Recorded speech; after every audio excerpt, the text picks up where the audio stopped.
Coucou tout le monde, on se retrouve aujourd'hui pour un tuto pinceau afin de ne pas s'emmêler les pinceaux quand on veut acheter des pinceaux. Donc les pinceaux, c'est très important, c'est assez cher, donc on profite de la promo, mais c'est un investissement à vie. Une fois que vous les avez, vous les avez.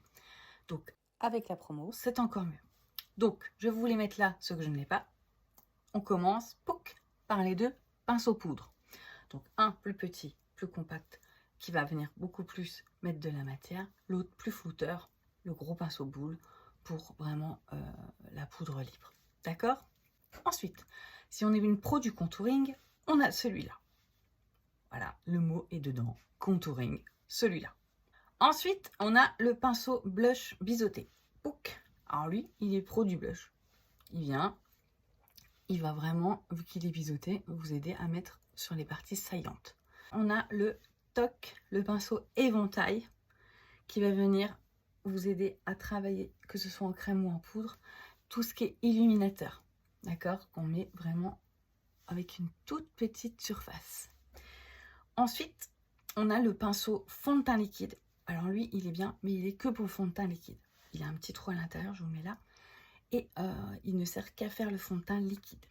Mon préféré, c'est celui-ci, pinceau Kabuki, qui fait tous les fonds de teint, que ce soit poudre, liquide, stick, sérum, spray.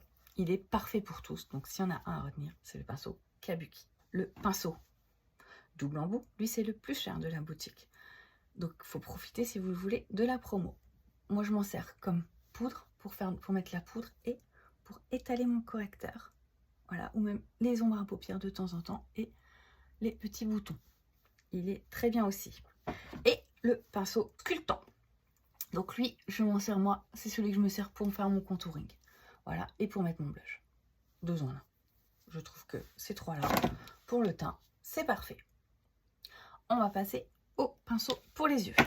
Donc le premier que je n'ai pas, que je vous mets là, c'est l'eyeliner. Donc c'est un tout petit, une petite pointe. Et je trouve, je vais me le prendre parce qu'il est pas mal quand on met un crayon pour les yeux.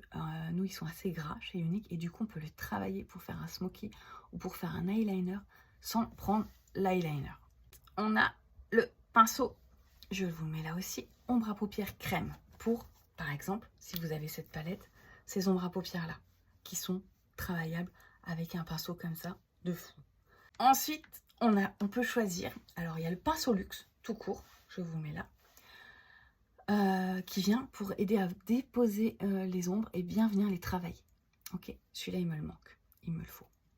Mais je ne vais pas le prendre en tout seul, moi, je vais le prendre en pinceau double ici. Donc, on a deux choix de pinceau double. On a soit celui avec le côté que je vous ai dit, qui est un peu biseauté, et l'éponge, le côté éponge. Mais alors, le côté éponge, je ne vous le conseille pas. Donc, lui, il dégage. Lui, il est top. On va rester sur celui-là. Il a un pinceau pour vraiment poser l'ombre à paupières et venir la travailler. Et il a l'autre côté qui est biseauté et qui peut vous permettre de venir faire votre trait de cils. D'accord? Donc moi, c'est celui-là que je vais prendre et que je vais retenir. Ensuite, on a le pinceau repli de l'œil, mon petit blanc. Donc lui, il permet de venir déposer l'ombre à paupières ici et de venir travailler vraiment son creux de paupière ou le bord. Vraiment de déposer à un endroit très précis ou de flouter, mais à un endroit vraiment très précis. Ok? Le fluffy, lui, vous voyez la différence? Il est plus grand, il est plus gros. Donc lui, il vient permettre de flouter, donc d'estomper, enfin vous voyez, de flouter quand on a une démarcation, quand on met deux couleurs. On floute les deux ensemble.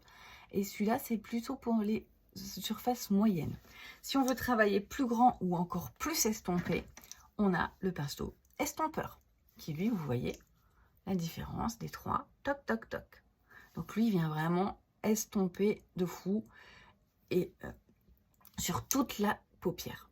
Ok?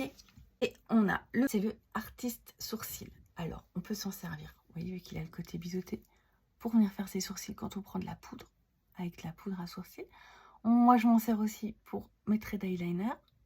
Et je m'en sers aussi pour poser mon, voyez, mon correcteur pour rectifier. Voilà. Mais à la base, c'est un pour travailler ses sourcils. Ok. On en a un autre pour travailler ses sourcils avec pareil un côté biseauté et un goupillon. C'est tout pour les pinceaux. Donc j'espère que ce petit tuto vous a plu et vous a éclairé pour ne plus vous emmêler les pinceaux. Et je vous rappelle aussi le nettoyant pinceau qui vient pour nettoyer tous vos pinceaux entre deux couleurs par exemple, ou quand on ne fait pas entre deux maquillages. Après, une fois tous les 15 jours, on essaie de nettoyer ses pinceaux. Moi, je le fais au gel intime et à l'huile d'olive parce que comme c'est des vrais poils, que ce soit de chèvre pour les blancs ou de poney, voilà. Donc, pour bien en prendre soin, on les nettoie correctement et on les égoutte toujours à plat. Voilà. Allez, passez une bonne journée et à très vite pour les prochains tutos.